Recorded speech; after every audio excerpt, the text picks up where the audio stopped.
Hi guys, thank you for joining us again at Car System Installation. They're going to show you a backup camera on a Mercedes B250 2015. So we've installed our flash mount camera, which is on the back in here. We did it as close as possible to the center. We do have the trunk handle in here, so this one is close as possible to the center. You can see it looks nice and clean, drilled in. And we have interfaced to the factory screen. So we've added a module that will allow us to see the image on the factory screen. And we're also going to have the active lines. So we're going to start the vehicle. Take the volume off.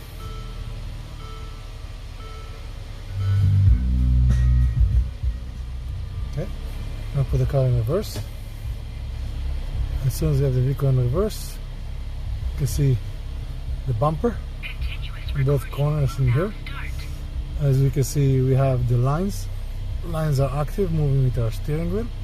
So very nice, tells you which direction your wheels are pointing. Put the vehicle back in drive and the image goes away. For backup camera for Mercedes and other vehicles, you can always find us at Car System Installation. Subscribe to our channel and we'll see you next time. Have a great day.